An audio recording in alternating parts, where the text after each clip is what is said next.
dengan menuntut ilmu, dan di antara ilmu itu memang ada yang hukumnya fardhu ain, ada yang hukumnya wajib, dan ada pula yang hukumnya sunnah.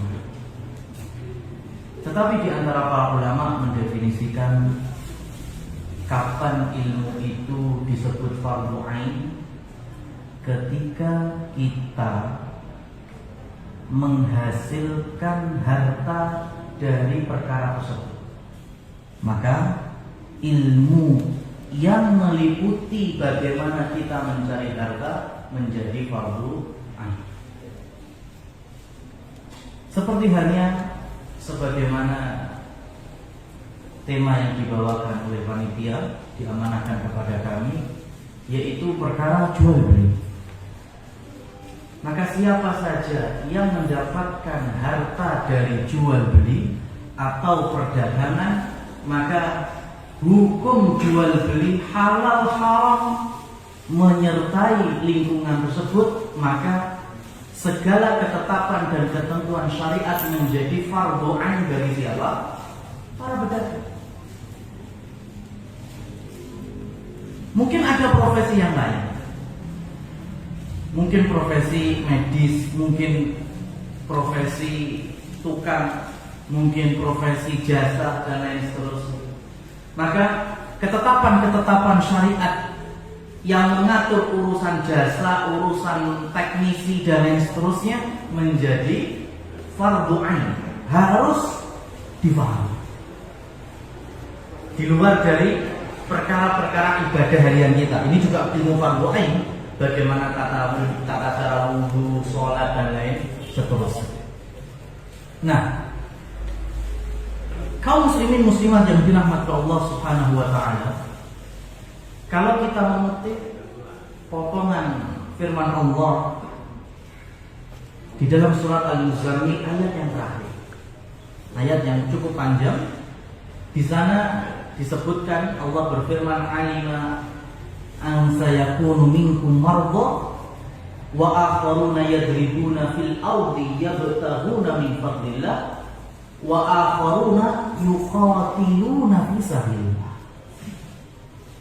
Allah tahu bahwa di antara hambanya ada yang sakit, sebagian mereka ada yang keluar untuk berdagang, mencari rezeki yang Allah tabarkan di muka bumi ini, dan sebagian lagi mereka berjuang fisabilillah jihad.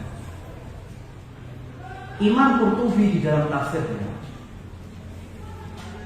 yang menukil kalimatnya Abdullah ibnu Mas'ud radhiyallahu anhu, di dalam surat Muzammil Allah mensejajarkan orang yang keluar untuk berdagang itu satu level dengan orang yang jihad fisabilillah.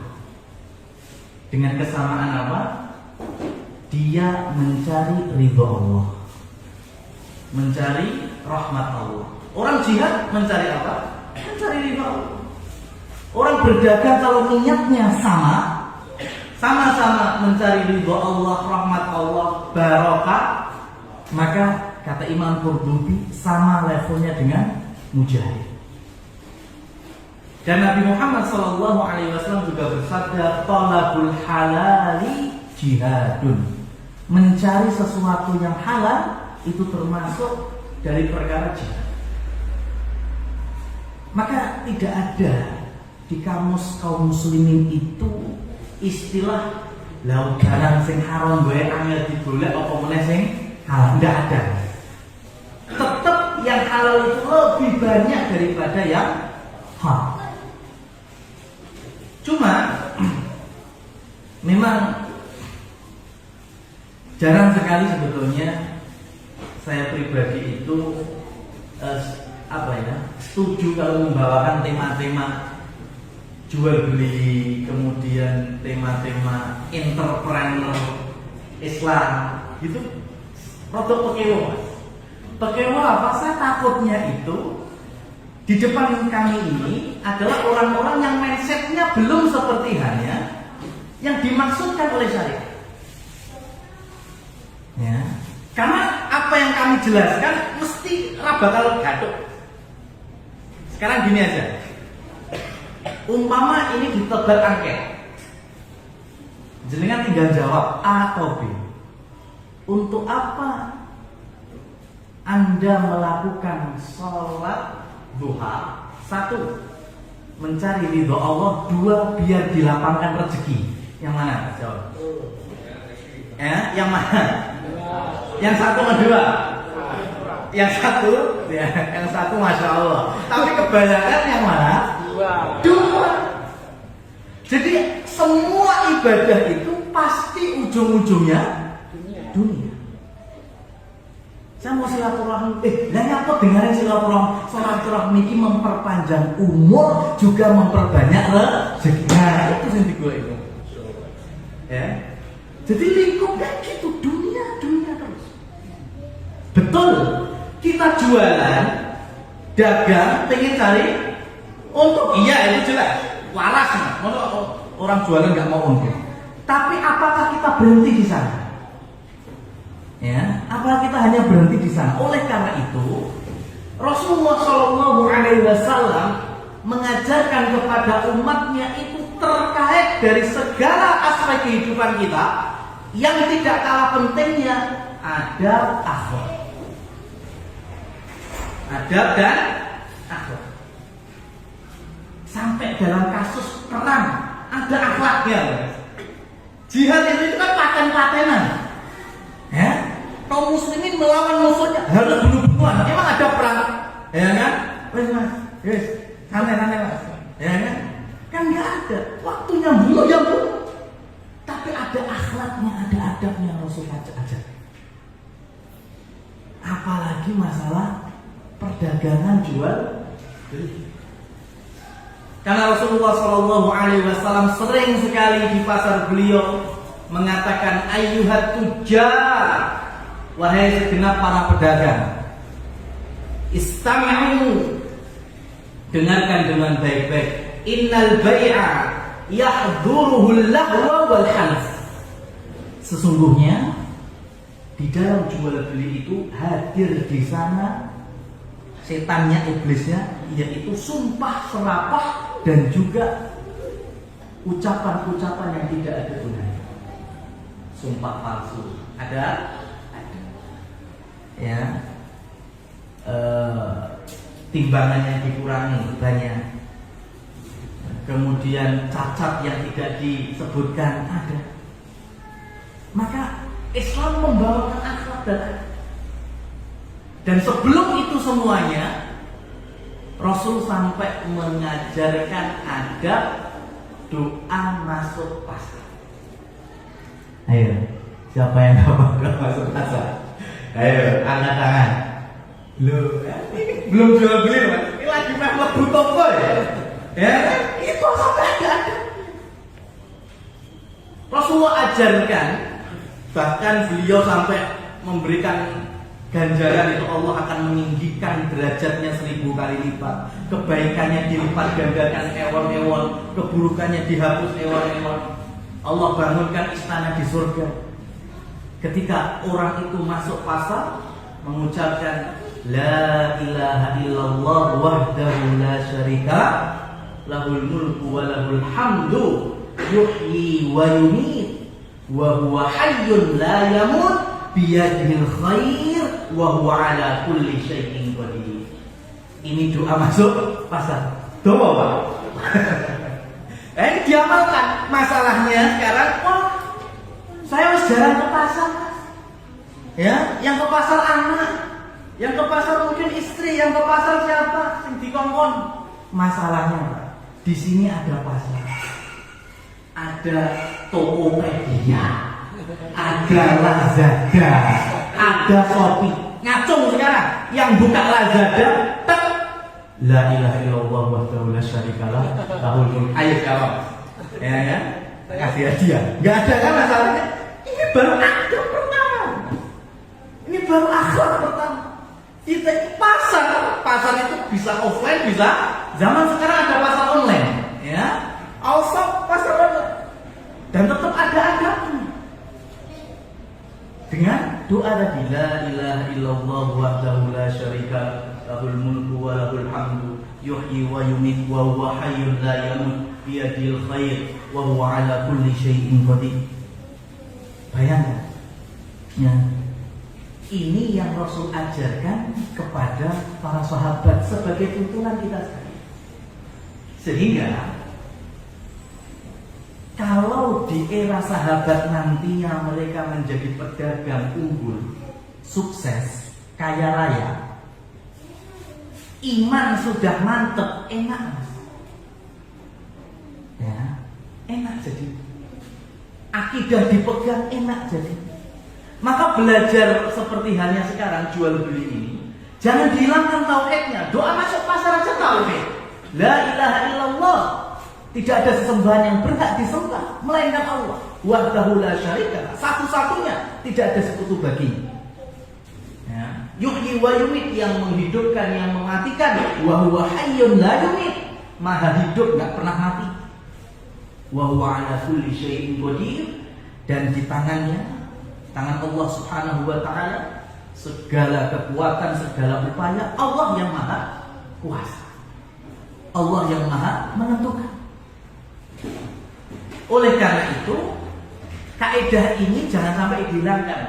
At-tauhid la yuntaqalu minhu walakin yuntaqalu ma'ahu. Tauhid itu jangan pindah darinya kemudian belajar yang lain, tetapi pindah dari tauhid digandeng tauhidnya untuk pelajaran yang lain. Paham kan? Jadi kalau sudah tauhid kepegang, pindah tafsir, tauhidnya jangan ditinggal, tetap dipakai.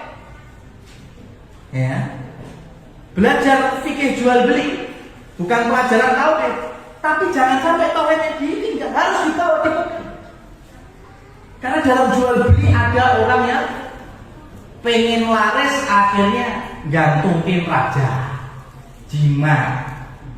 Ya. Lek ubo rampe telek kucing garing, ya, dibungkus kain mori, ini kan ilmu hitam. Masalahnya ada yang modelnya ayat kursi digantung ya, ya, alasannya ini Al-Quran kok, masuk Al-Quran salah. Nah, repot kan? Ya, karena hanya sebatas itu. Pengen jual beli, pengen laris, tapi akidah nggak kepegang, tauhid nggak kepegang, akhirnya bubar. Maka ketika kita mengenal bahwa hidup kita ini lillahi rabbil alamin, inna sholati wa nusuki wa mahyaya wa mamati lillahi rabbil alamin, maka rezeki itu harus kita pahami bahwa rezeki itu konstan. Tahu aneh konstannya apa, Mas? Konstan. Wes tetap, udah ditetapkan. Jadi semenjak janin itu usia 120 hari itu, Allah meminta malaikat meniupkan roh, itu dicatatkan segala urusannya, di antara rezekinya juga udah tercatat. Gimana betul? Gimana betul? Sudah. Itu artinya rezeki udah konstan. Jadi bagi para pedagang, umpama sekarang kamusnya dalam berdagang, aku pokoknya hanya ngompo barang sing haram bae, ya, ngedol barang sing haram bae, itu tidak bakal mengurangi atau menambah jatah rezeki. Ya, kalau kita usahanya ini, ya, usaha dari yang 100% halal, tidak akan mengurangi, menambah atau merubah jatah rezeki yang sudah ditentukan. Maka percuma, mending sing halal, ya, mending ya halal. Oh, yang mau yang haram aja itu tidak merubah. Kalau jatah rezeki kita sekian, di situ Allah wafat. Maka cukup dengan halal yang kita cari, ya. Yang penting di situ ada barokah, di situ ada rahmah, aman. Karena kaidah di dalam dunia itu ada 2 dan 2. Dua yang pertama adalah kalau nggak kita meninggalkan dunia, dunia yang meninggalkan kita. Ya maka kaidah yang kedua selanjutnya adalah harta yang halal saja nanti ujung-ujungnya dipisah, apalagi yang haram ujung-ujungnya jadi azab. Dah, nggak ada yang lain. Ya, yang halal saja dihisab, yang haram ada. Nauzubillahi minha. Maka dari sini kami akan memberikan motivasi plus, ya, saya bacakan bagaimana para pedagang-pedagang di sekitar Nabi Shallallahu Alaihi Wasallam supaya kita nggak kaget. Mereka adalah orang-orang yang kaya raya, tapi ternyata di samping itu dalam masalah agama, amalan, cari tandingannya di era sekarang. Ya. Saya punya banyak data, cuma saya ambilkan karena waktu yang nggak banyak. Saya bawakan 3 dari sahabat Nabi Shallallahu Alaihi Wasallam. Yang pertama adalah sahabat Utsman bin Affan radhiyallahu anhu. Utsman bin Affan itu dikenal pedagang. Farwatuhu 30 milyun dirhaman fiddah. Jadi ini data ini makanya dinar sama dirham. 1 dinar itu 4,25 gram. 1 gramnya sekarang 900-an ribu. Berarti kalau dikalikan 4,25 berarti 38 sekian. Ya mah enggak? Tak jual beli loh Mas, ngitung Mas. HP nih kalkulator disiap nih. Ya, biar kalkulatornya yang jadi pahala. Nah, kita pakai hitungan Antam aja ya. Antam itu kurang lebih masih 1 dinarnya itu 3,7 juta rupiah. Utsman bin Affan hartanya itu 30 milyun dirhaman fiddah, 30 juta dirham. 1 dirham Antam itu 70.000 hari ini, kurang lebihnya 70 sampai 80. Berarti 70 dikali 30 juta. Berapa Mas? 2,1 sekian triliun. Ya, tak ajak ngitung duit Mas, tapi duitnya wong soleh. Ya, duitnya wong soleh ahli surga. Wa mi'ah wa khamsina dinaran. Kemudian ditambah 150 dinar. Berarti kalau dirupiahkan sekitar 550 miliar. Berarti berapa lagi? 2,1 triliun sekian ditambah 550 miliar. Itu duitnya Utsman. Sedekah. Nah, sekarang saya bilang sedekah. Sedekahnya Utsman berapa? Sedekahnya bikimah mi'atai alfi dinar. Sedekahnya senilai 200.000 dinar. Berarti sekitar 740 miliar. Nah, Mas. Jadi ojo sinau kok sugih tok. Nih, sahabat Utsman. Hartanya 2 triliun, sedekahnya dalam satu waktu sampai 740 miliar. Enak apa rasa ini untuk yang contoh yang lain ada enggak gitu ya? Pengen sugih terus boso sedekah makrutek kan. Masya Allah. Dan kemudian terkadang 30 dirhaman, 30.000 dirham. Berarti kurang lebih 2,1 miliar. Sekali sedekah. Belum nanti ketika ada perjalanan jihad, 1000 kuda, ya, 1000 pedang, tombak, biasa. Kaya, kaya. Tapi jangan lihat kekayaannya, sedekahnya hampir separuh dari kekayaannya. Ya enggak? Sekarang kalau kekayaannya itu 2 triliun, ya, 2 triliun, sedekahnya sudah hampir 1 triliun. Hampir 50-50. Makanya Allah turunkan kekayaan demi kekayaan enggak enteng sampai sekarang. Rekening tertua itu rekeningnya Utsman bin Affan karena masih ada hartanya di Madinah, yaitu berupa hotel. Dulu belum hotel. ribuan hektar pohon kurma. Ya, Masya Allah. Ini yang berikutnya, Talha bin Ubaidillah. Talha bin Ubaidillah. Hartanya yang kedata yaitu milyunai dirham, kurang lebih 2 juta dirham. Berarti sekitar 140 miliar. Wa mi'atai alfi dinar dan 200.000 dinar, kurang lebih 714 miliar. Jadi 700 miliar tambah 140 miliar, hampir di 800 M atau 900 M. Wa shadaqatuhu salasumi'ai alfi dirham. Adapun sedekahnya dalam satu waktu kurang lebih 300.000 dirham. Orang sekali nyedekah, sekali infak, tes selikur miliar. Nah, gitu. Ya. Jadi, Masya Allah sahabat, nanti kita akan lanjutkan. Dan yang terakhir, Abdurrahman bin Auf. Abdurrahman bin Auf adalah sahabat yang nangis karena saking sugih. Ya, kita ini kadang nangis kalian nggak punya harta. Abdurrahman bin Auf itu nangis saking kayanya. Ya umat, berkata ke Ummu Salamah radhiyallahu anha, ya, wahai ummul mukminin, aku ini takut sekali. Apa yang menakuti diri? Hartaku terlalu banyak. Hartanya banyak. Lah kenapa kau takut? Aku ini takut karena bisa jadi nanti Allah kurangi jatahku di akhirat. Karena Allah sudah berikan berbagai macam kenikmatan harta di dunia. Ya, mungkin baru satu-satunya orang yang nangis saking sugihnya. Ini Abdurrahman bin Auf.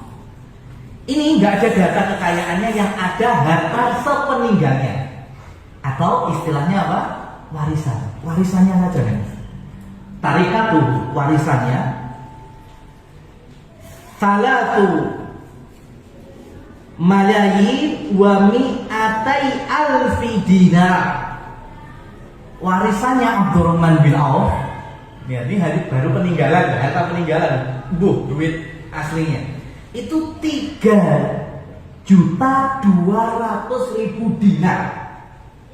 Nah, yang kalkulatornya selengkap-lengkapnya, Mas, jenengan kalikan 3.200.000 dikali berapa tadi? 900.000. Hasilnya langsung 1,184 sekian error. Kalkulator jeblok, Mas. Gak kuat ngitung hartanya Abdurrahman bin Auf. Ya, orang sahabat kaya raya, pedagang. Ya, sampai hartanya itu nggak bisa, kecanggihan teknologi sekarang nggak bisa ngitung. Tetapi harta yang segitu banyaknya itu seluruh masyarakat Madinah merasakan hartanya Abdurrahman bin Auf. Sepertiga untuk membantu orang-orang yang kesusahan, sepertiga untuk ngutangi atau mengasih hutang, ya, sepertiga lagi untuk silaturahim kepada kaum muslimin di Madinah. Ya, kalau bertamu, lah ini yang katanya pengen mengikuti sunnah Nabi, Mas. Ini sunnah yang gak ono dino iki gak ono, Mas.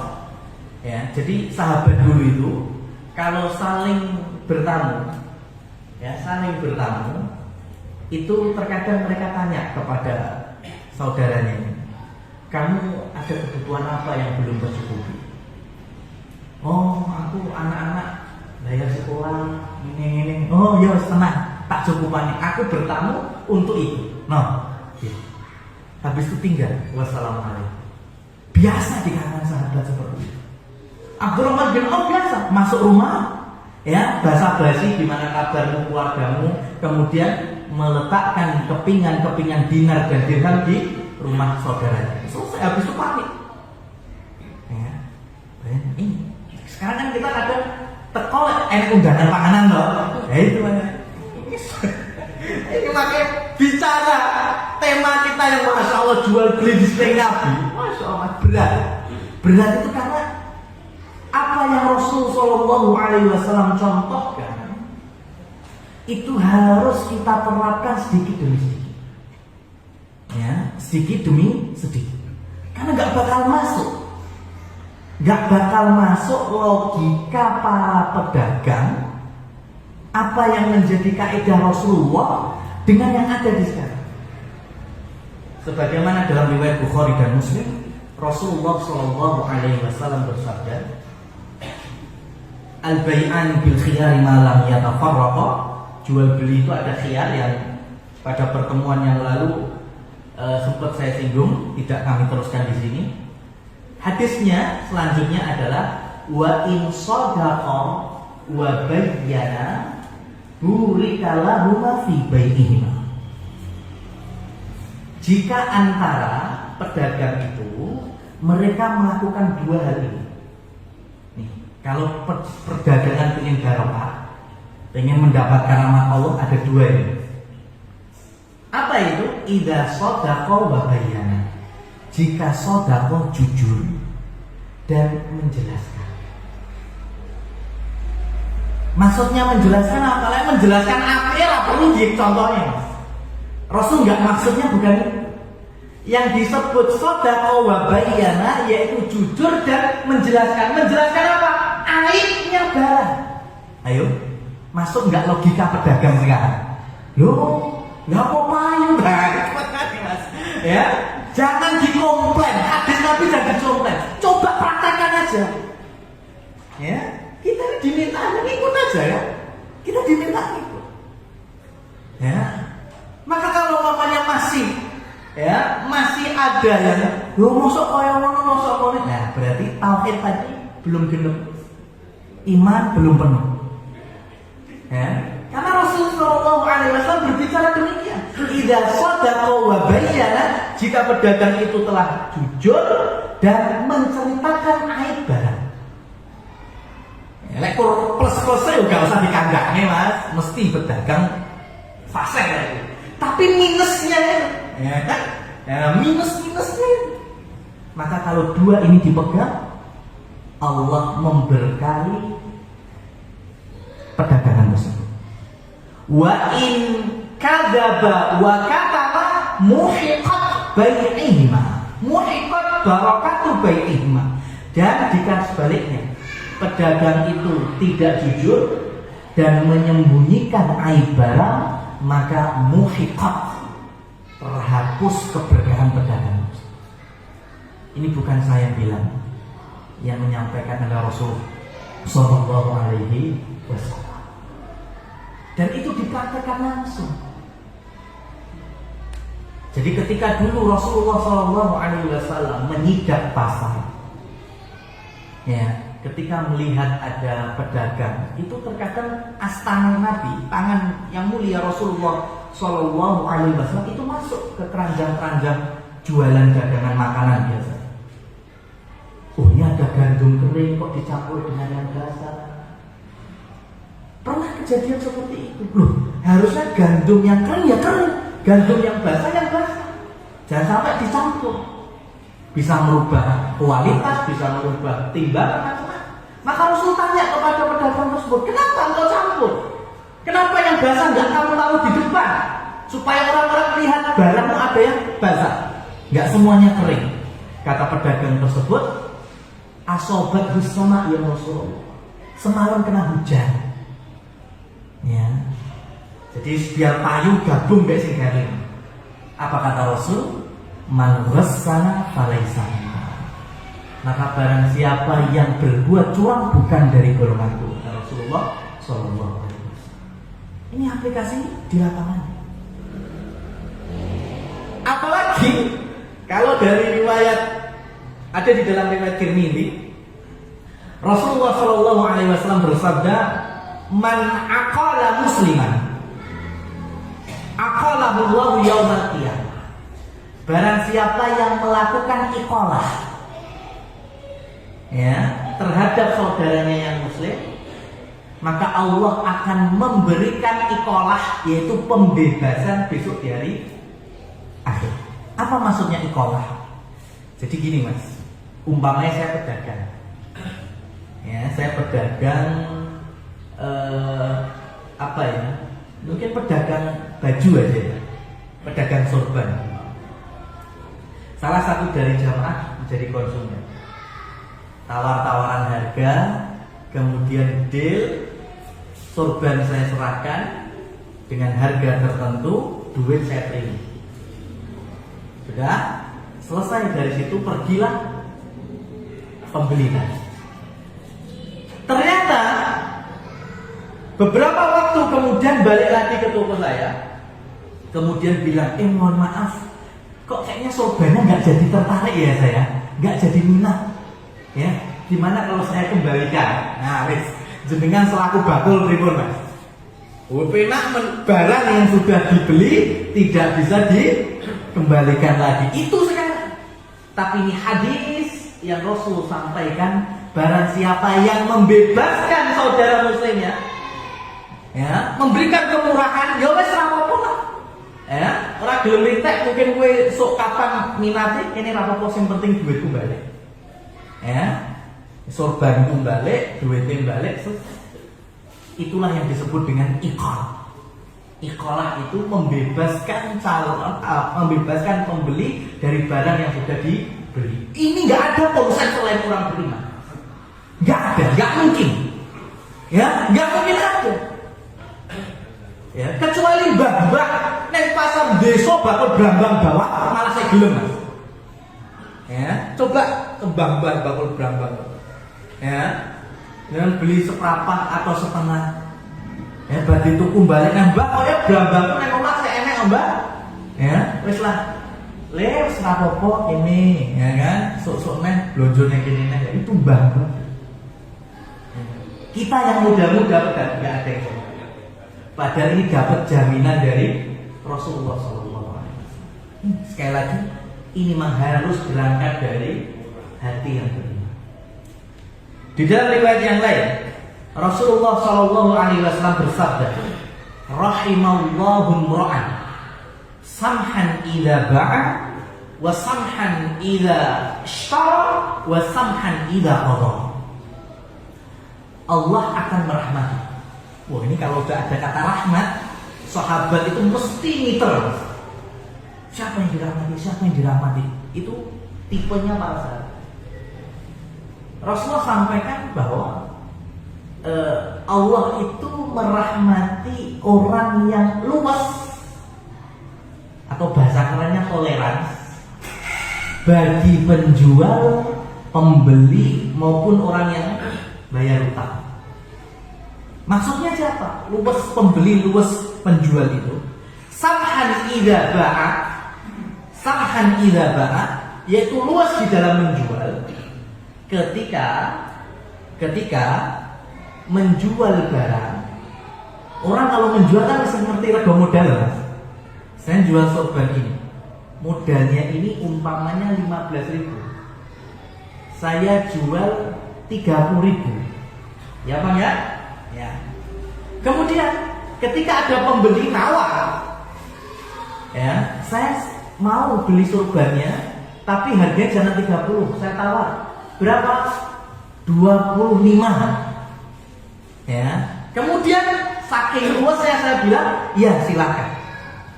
Kenapa? Karena dalam hitungan saya modal 15.000, laku 25 sudah untung berapa?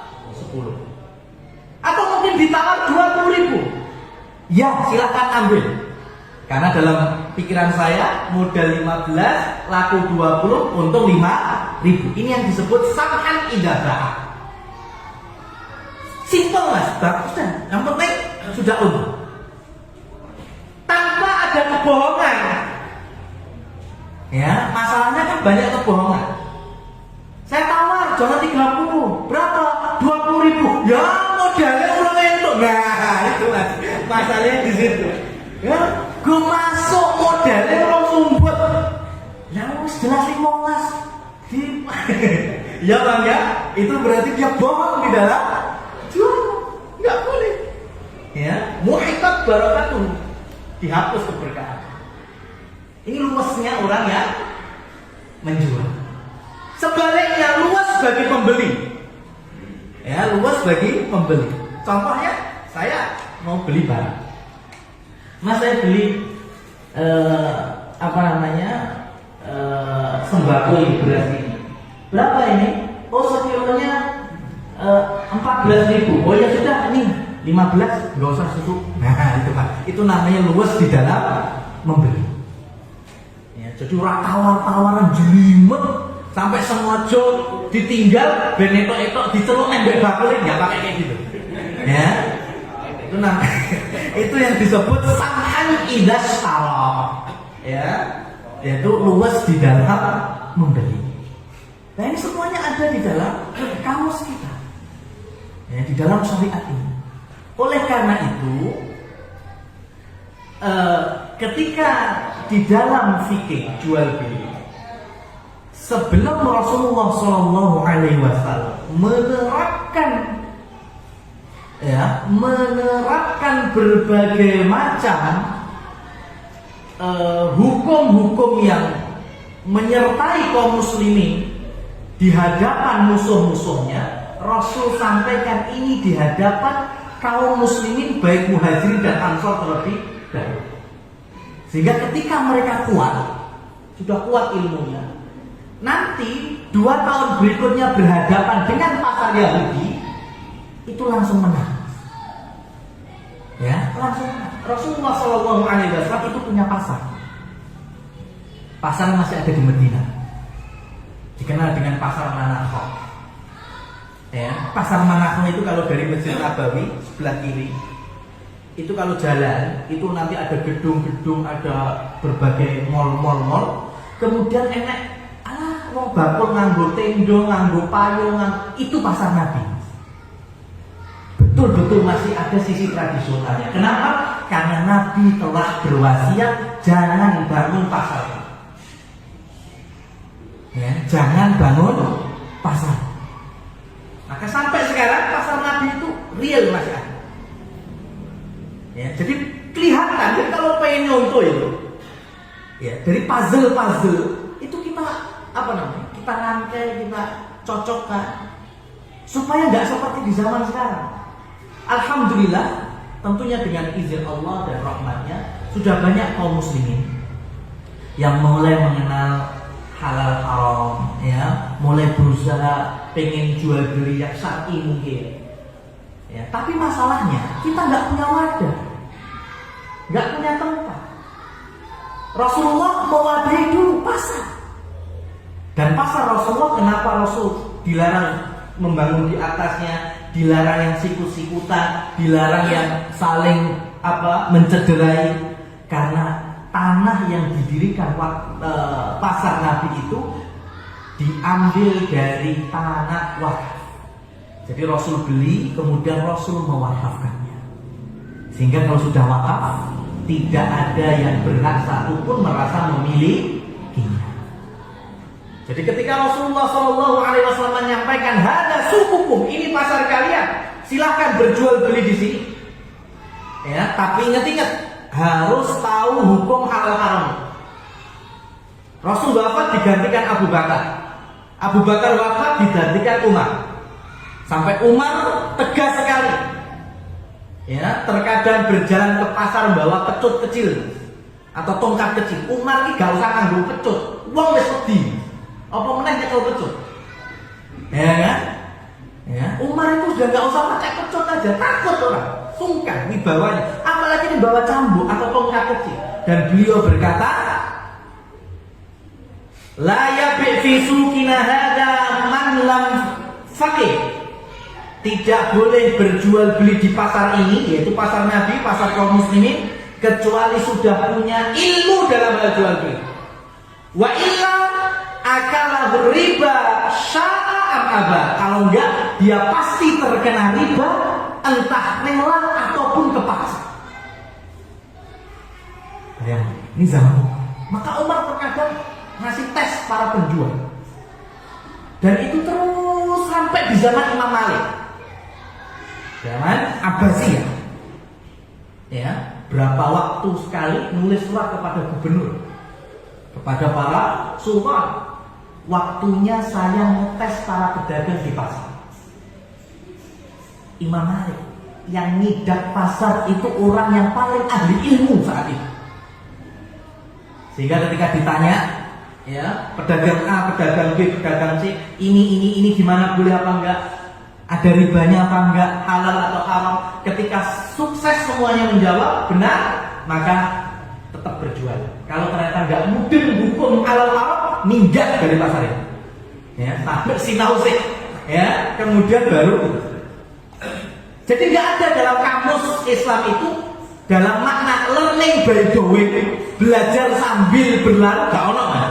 Ilmu dulu baru berkembang. Ya, kalau belajar terus sampai mati, maksudnya learning by doing, oke, kita sepakat. Tapi kalau learning by doingnya dalam maksud belajar sambil berlalu, gak enak. Ilmu dulu, baru kemudian. Kalau enggak, mesti nantinya terjatuh dalam masalah riba, rela atau apa. Nah, karena di zaman itu, ya, di zaman jahiliyah itu orang-orang itu nggak paham membedakan jual beli sama riba. Ya, karena namanya dulu nih, dari dulu sampai sekarang itu, yang namanya jual beli itu mesti ada 3 tok. Barang sama uang, barang-barang, uang. Ya bang ya. Namanya pertukaran, interaksi jual beli itu hanya ada 3 ini. Barang, ada uang. Atau barang. Atau biasa kita sebut apa? Barter. Ya, barter. Atau uang dengan uang. Yang paling mudah yang mana? Yang paling susah yang mana? Yang paling simpel yang mana? Ya, barang, uang. Yang paling simpel memang. Tapi zaman dulu yang paling simpel adalah barang sama barang. Dulu itu barter paling simpel. Kenapa? Karena zaman dahulu peredaran uang dikit, komoditi produk itu juga sedikit. Jadi orang itu ketemu ya enek sing duwe beras tapi butuh telur, enek sing butuh telur tapi ra duwe minyak, enek gitu-gitu aja, Mas. Sehingga barternya enak. Aku duwe beras tapi aku butuh minyak, oke barter. Ya, aku duwe minyak tapi butuh telur, oke barter. Tapi dengan bertambahnya waktu dan zaman kecanggihan, akhirnya banyak komoditi. Ya, sehingga ada orang mungkin punya HP 10 juta tapi butuh endok 1 kilo. Enak sing gelem. Aku ndek. Aku ndek. Tapi butuh endok. Belum tentu orang yang punya endok butuh HP masalahnya. Jadi nggak bisa bantu. Cuma masalahnya ketika komoditi produk itu banyak, tapi juga uang dijadikan komoditi sejajar, akhirnya terjadilah inflasi. Karena uang sudah dijadikan komoditi, bukan hanya alat tukar. Itulah di dalam syariat uang sama uang menjadi rentan haram kalau tidak mendapati 2 hal. Apa itu? Tunai, cash, dan kuantitasnya sama. Ya kan? Harus punya. Ya. Jadi harus ada 2 kemungkinan. Ada barang, ada uang kanan. Ada barang-barang barter. Kalau ada zaman sekarang silakan, boleh-boleh saja. Yang penting bukan barang-barang yang komoditi emas. Ya. Terus uang ketemu uang, itu ulama mewanti-wanti harus tunai, cash, dan nilainya sama. Kalau enggak mesti riba. Oleh karena itu uang kegesek duit, jadinya muncrat duit mesti haram. Rata-rata ini haram. Ini gambarannya. 500, saya punya 500 juta. Ya, ini saya punya 1 M. Saya punya 1 miliar.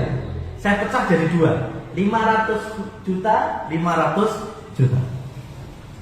500 juta ini saya belikan rumah. Ya, saya belikan rumah. Kemudian rumah itu saya kontrakkan dengan nominal 1 tahun 12 juta rupiah. 1 tahun 12 juta rupiah. Kemudian 500 juta ini, yang satunya saya masukkan lembaga keuangan. Saya tabung di bank, di deposito nih. Dari deposito itu perjanjiannya setiap bulan saya dapat bunga 1 juta. Berarti setahun berapa dapatnya saya? 12 juta. Dari hasil kontrakan berapa? 12 juta. Dari saya depositokan uang berapa? 12 juta. Nominalnya sama apa enggak? Tapi ada bedanya apa enggak? Bedanya di mana? Yang satu halal, yang satu haram. Kenapa? Karena yang tadi ini ada sesuatu yang lain, bukan uang ketemu uang langsung. Uang dijadikan barang, barang kemudian dijadikan sewa atau jasa dengan kontrakan. Yang ini tadi, ya, saya tinggal depositokan, memang nggak ada usaha sama sekali, tinggal longkang-longkang, bensin itu 1 juta. Tapi yang ini hal, karena uang ketemu uang, kegesek uang, kontrak duit, ini yang disebut dengan riba yang ini. Inilah dalam kamus masyarakat jahiliyah. Loh kok iso gitu? Bodoh, 12 juta. Maka dalam Al-Quran disebutkan qalu innamal bai'u mislur riba. Jual beli itu mirip dengan riba. Kata Islam, ya beda. Ini kontrakan, ada usaha di sana. Ini pure duit ketemu duit. Ya enggak? Iya. Tapi kalau orang jahiliyah, orang nggak punya iman, apa bedanya ya? Nah itu yang harus kita rontokkan. Ya. Masya Allah. Barakallahu fikum. Oleh karena itu, ketika Rasulullah SAW menjembatani jual beli yang halal itu di masa beliau langsung yang mensidak. Zaman Abu Bakar langsung mensidak, zaman Umar langsung mensidak, zaman Imam Malik sendiri mensidak pasar. Lihat, muraqabah, supervisornya pasar siapa? Orang yang paling alim di zaman itu. Sekarang yang midak pasar orang yang alim atau periman pasar? Ya, sekarang beda aja.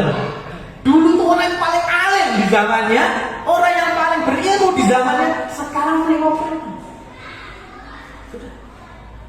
Oleh karena itu, saya belum banyak memberikan dari hukum-hukum jual beli.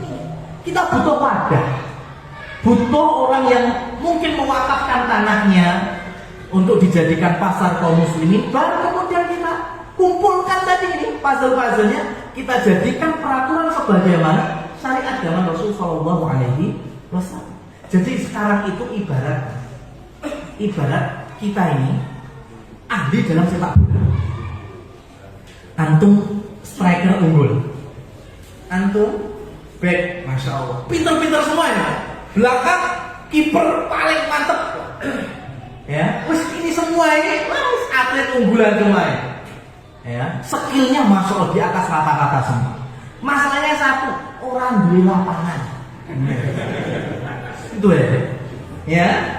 Jadi setiap bal-balan, ya, nyewa lapangan. Lek sing duwe teko, sing duwe lapangan, prit, bubar. Gimana? Bubar ngapus. Itu yang terjadi di sana. Kaum muslimin masya Allah sudah mulai yang ahli dalam fikih muamalah, jual beli syariah. Ya, masya Allah. Sampai punya kios di mall, ya, biar nggak kebisingan musik, nyetel murotal.